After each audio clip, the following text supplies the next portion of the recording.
So, we have already discussed how the steam pressure is converted into the velocity or kinetic energy, high kinetic energy through the nozzle. That means when the steam with high pressure and high temperature, high enthalpy coming out from the boiler enters to the nozzle, then it will produce high velocity steam at the end of the nozzle.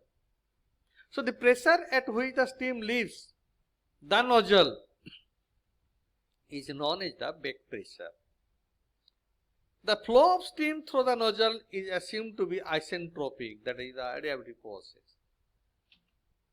Now, the second important parts of a turbine is the turbine blade. The turbine blades are of different shape depending upon the use. Mainly, the turbines are of two types. One is your impulse turbine and second one is your reaction turbine. In these two types of turbine, the turbine blades are slightly different and operational procedure is slightly different. In the impulse turbine, the high velocity of steam jet coming out from the nozzle impinges on the turbine blade and glides over the concave surface of the blade. The blades are curved like bucket in shape. As the blades are mounted on the turbine motor shaft, so the shaft starts rotating. The rotation of the rotor shaft is due to the impulse force of the steam jet. In the case of impulse turbine, here you see, just I am giving you the figure. Here you see, this is the impulse turbine and these are the bucket. This is through this tube the steam coming from the boiler with high pressure, high temperature, and here there will be the nozzle. So when the high pressure steam will pass through the nozzle, then the steam coming out from the nozzle will have very high velocity, and that high velocity steam strikes this bucket of the impulse turbine, and due to this impingement of the steam on the bucket, the rotor will start rotating in this direction, and this rotor has mounted on a shaft, that is the turbine shaft, and that turbine shaft has coupled with the shaft of the generator. So as this turbine shaft starts rotating, the generator shaft also starts rotating. As a whole, it will produce the power. So here in the case of impulse turbine, the high velocity steam strikes the bucket of the Pelton wheel. This is also known as the Pelton turbine. So Pelton turbine is an example of impulse turbine. So here, due to the impingement of a high velocity steam on the bucket, it produces the rotation. This is a very important type of turbine. Here you see, this type of turbines are also known as the D-level turbine, which is the best example of the impulse turbine. Now we shall discuss the velocity and pressure velocity diagram of the impulse. This is the pressure velocity diagram of the impulse turbine. In the case of pressure velocity diagram, here you see the steam coming from the boiler enters the nozzle here. In this case, the steam entering into the nozzle and coming out with very high velocity. In this turbine, there are set of blades. This is one set of blade, that is the moving blade. This is another set of blade. This is fixed blade. This is another set of blade, moving blade. Then another set of blade, fixed blade, and so on, so on, so on. So, one set of moving blade will be there, then another set of fixed blade, and then one set of moving blade, another set of fixed blade, like that. The steam first enter to the nozzle, so that the high velocity steam will come out from the nozzle. And that high velocity steam will enter to the moving blade. It will glide over the blade and come in this direction. So that during this gliding of the steam, it will put an impulse on this blade, and due to that impulse, the rotor shaft will start rotating. And at the exit of the steam from the moving blade, it will enter to the fixed blade.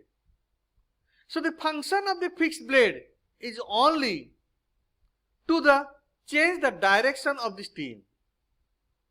It has no relation with the turbine shaft. Only it will guide the steam or to change the direction of the steam, so that it can enter to the next set of moving blade comfortably. So, steam from the nozzle enters the first set of moving blade. It puts the impulse on the blade. Then it again enters to the fixed blade and change its direction. Then it enters to the second set of moving blade, and so on, so on, so on. So, like this, when the steam will pass through 3 to 4 sets of moving blade, at the end of the set, the pressure, enthalpy, and temperature of the steam will gradually reduce, and the steam will become weak, and that means it will become wet steam. So, during the first few sets of blades, it will put maximum impulse in compared to the last set. Now, if we shall study the pressure and velocity of the steam during the flow of steam through the blades, first let us discuss the pressure. Before entering to the nozzle, the pressure of the steam is very high, and after coming out from the nozzle, the pressure falls down, and it will become steady till the end of the process. So at the end, the pressure is PE. So that is known as the exit pressure. Similarly, you see, the entry velocity of the steam is very low. Before entering into the nozzle, the velocity of the steam is very low. And when it passes through the nozzle, the velocity improves to maximum extent. So, here the kinetic energy of the steam is improved, and it's lost some pressure energy. So, at this point, before entering to the moving blade, the kinetic energy of the steam or the velocity of the steam is very high, and that high velocity steam enters to the moving blade, so that it will put some impulse on the blade, and during this flow of blade through the moving blades, slightly the velocity reduced, falls down, and then it passes through the fixed blade. During this process, the velocity remains unchanged. There will be no change in velocity. Again, when it will pass through the moving blade, the velocity will fall down, and so on. So at the end, the velocity of the steam is VE, that is known as the exit velocity. So at the end, the pressure and velocity of the steam will fall down. That means the steam will become wet. And that type of steam will not have much more energy. And it cannot put more impulse on the blade.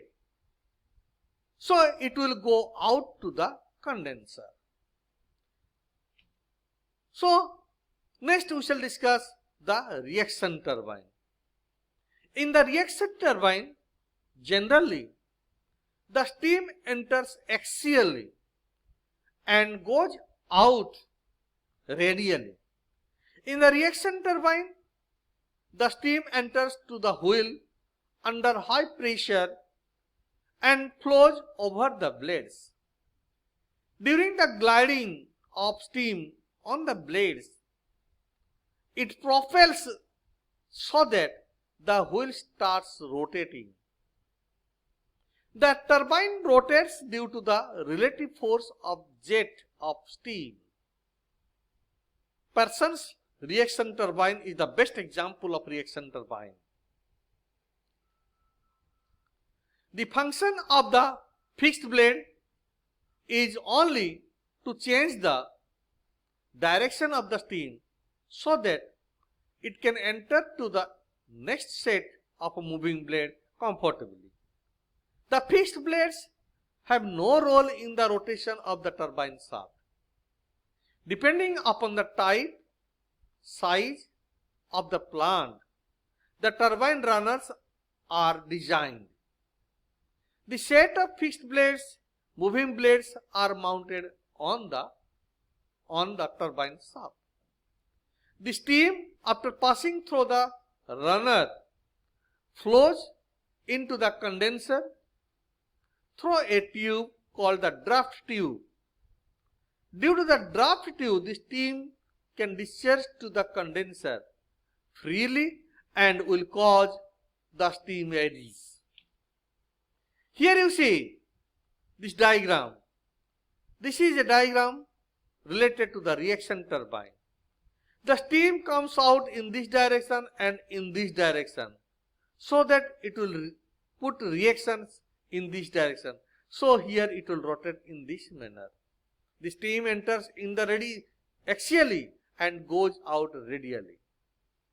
So in this case, the reaction turbine will put impact on the turbine shaft.